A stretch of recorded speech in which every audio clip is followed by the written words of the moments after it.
Hey everybody, Prepper Nurse 1 here. Today is December 3rd, Monday, 2018.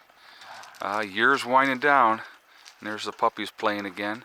Now I just want to clarify something real quick too. When I did the video the other days and the puppies were outside, I did not even have to yell at them the other day. I hope you guys remember that. So hopefully today I won't have to yell either. We will see in the next 10 minutes or so. So anyway, it is overcast, as you can see. We just started getting a couple of snow flurries. It rained some through the night. A lot more snow, obviously. Ice and crap has melted, which is good. But yeah, it's pretty sloppy out there. So yeah, we've had a couple of warmer days. Now it's back. It's in the 30s now. Like they're starting to get some snow showers. You'll probably see them going down around me. Small's just started. So, but. Okay, so let's get right into the topic of today's video. Protests continuing in France, and they've had the high school students have joined in with these protests now. It's a big thing that the government fears once the kids get involved, and they blockaded over 100 schools in France, and I guess seven teenagers were arrested so far. Unfortunately, a 80-year-old woman was killed when she was hit in the head with a gas canister from the police trying to break up the riots last night, and she died in surgery today. She was opening her window to close her shutters and got hit in the head with a gas canister. So not a very pleasant way to go at 80 years old, I would think. But unfortunately, that woman passed away. But you know, it's I totally get where the people are coming from. Like I said, we talked about this a little bit yesterday, and so you know, people have had enough, and there's only so much that you can take.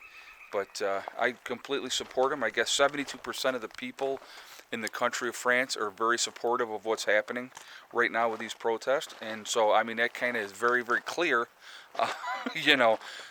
Again, who's getting watched out for? The rich are getting watched out for. The middle class and the poor take the brunt of everything all the time, especially the middle class, because the middle class has to take care of everybody.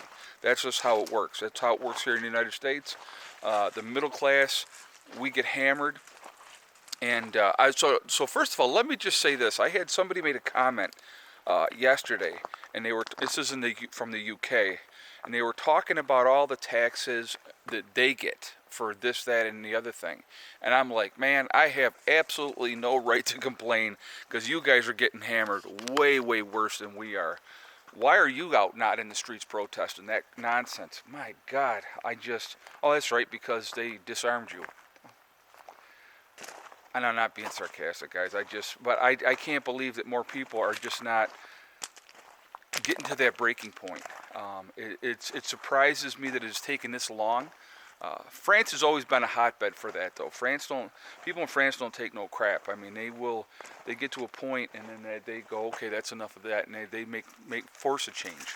And like I said, I believe that's coming here in the United States too. Too long, too much nonsense, and people are getting fed up and sick of it. And there's only so much that you're going to take. So I want to talk about something too real quick that I had talked about a little bit yesterday, and I actually got called a liberal because of this. When I said that the homeless, you know, there's 3.5 million homeless people, and we have 18.6 million vacant homes in the United States, I said we should have the homeless people there. Now, let me clarify that a little bit, okay? A lot of the homeless people have mental health issues. There are a lot of displaced vets dealing with PTSD. Am I saying that right? Yeah, post-traumatic stress disorder. I don't know if I even said it right, but anyway, so a lot of people dealing with that. A lot of drug issues with the homeless and stuff like that. So here would be my solution to that. You want to eradicate this homeless problem. Use incentives. The incentives would be that if you are going to live in these homes, you know, and it wouldn't be a forever thing. It's not like, okay, you come here and live here forever and it's yours forever and you don't ever have to work again. No. There has to be incentives. Drug rehabilitation, mental health evaluations and treatment, and helping people get jobs. See, when you have people that have self-worth, they have a reason to get up every day and go to work. When you have self-worth, you feel good about yourself. When you have no hope and there is nothing but hopelessness, what do you have to look forward to? What is your motivation? Okay, and so that's a huge thing. I'm going to tell you what, I bombed around many years, after I got out of the military, trying to figure out what I wanted to do with the rest of my life. And once I went to nursing school, and once I graduated from nursing school, and took my boards and passed my boards, I will never forget the way I felt in that moment at that time. And I said, all right, now I've made it. You know what I mean? I've went ahead and I've done something, and I feel good about myself, because now I know that I can go out and I can make decent money, and I can survive, and not even just survive but thrive. And it was such a good feeling. And I think we need to have more programs, incentives for that type of situation. Trade school, not necessarily just college, but trade school. We need people in the trades, guys. I mean, that's the whole thing. I mean, it has been looked down on for so long by so many people, and I'm going to tell you what. I mean, I don't get it, because you know what? There's always work for carpenters. There's always going to be work for electricians. There's always work for plumbers. And if you can get into a trade, you can make a freaking really nice living, and and that's a very good thing. I'm just trying to, okay, they're over there because there was a car coming, so I wanted to see where my puppies were. But anyway, so we need to have incentives. We need to have, that's how you help these people. That's how you get them off the streets. You give them a motivation. You give them a reason to survive, a reason to continue on and live life and stuff like that. What's it doing, babies? So, but that's really important. And so that would be my answer to that problem. I mean, we have a lot of problems in the street. We got a lot of kids running away from bad situations. A lot of kids out there that have no direction. They have no support. They have nobody that gives a crap about them. So, we need to be mentors. We need to be guides. We need to be people that are going to help these kids so that they don't get institutionalized and in the system, and figure out, okay, well, if I just do this or that, then I don't ever have to work again. I'm going to tell you what, I don't care who you are, what mental disorder you say that you have, there's something that you can do. That a lot of people will use that as a crutch, so they don't have to do anything. So, we need to motivate people, and and give people a reason for self-worth. That, I think that is so important.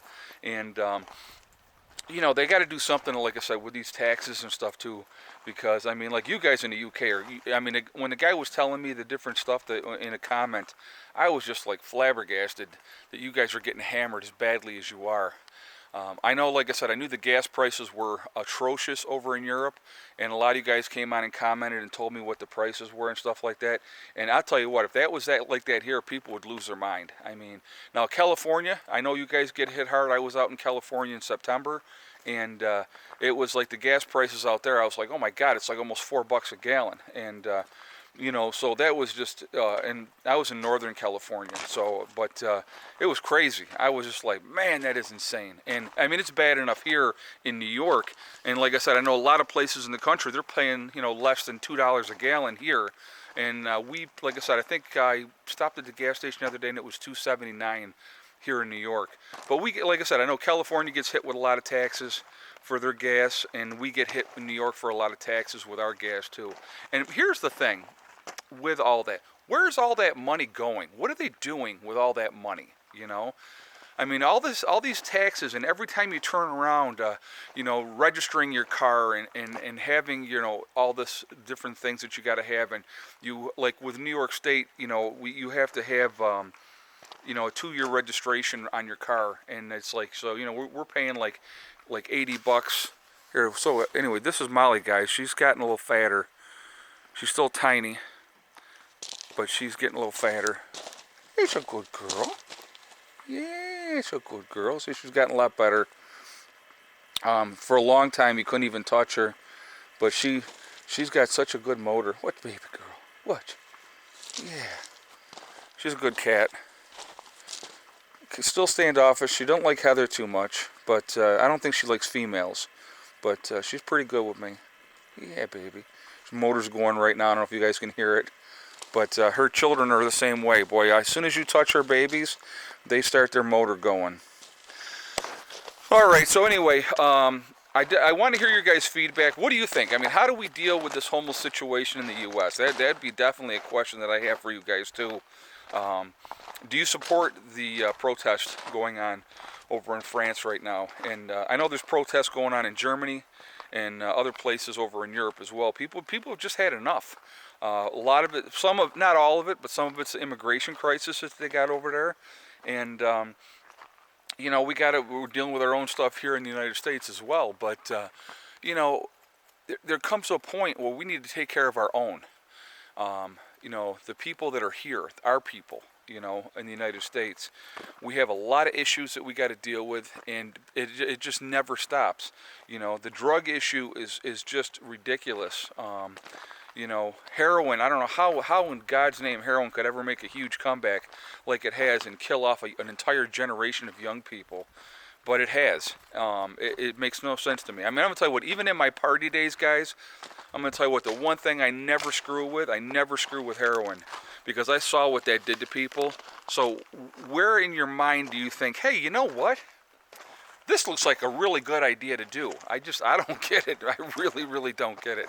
But unfortunately, a lot of people are doing that. And it's ruining so many lives. It's very, very sad. But anyway, I'm going to jump off here for now. I'm going to get this video up because I got to go actually get a brake job done. On my back brakes now. My back brakes went. So it's always something. Anyway, I hope everybody's doing well. Remember, guys, we are all in this together. No matter what anybody says, we are definitely all in this together. And we need to support each other, okay? And that's not the rich folks. That's us middle-class, poor people that, you know, they're just trying to survive. We really need to work together and stay strong. Remember, guys, hug and kiss the ones you love. Tell them every single day. Tomorrow is not guaranteed. We never know what's going to happen. And remember, guys, STD. It's one step at a time, one thing at a time, and one day at a time. Whatever you're trying to do, whatever you're trying to accomplish, you can do it. The only one that's going to stop you from getting there is yourself. That's it. Nobody else, okay? Everybody, I hope you have a great day. And stay strong, guys. And keep prepping, man, because I'll tell you what's coming ain't going to be pretty, okay? Have a great day. Prepper Nurse 1 out for now. What you doing, Pandora? What you doing, baby girl? Yeah, it's a good girl.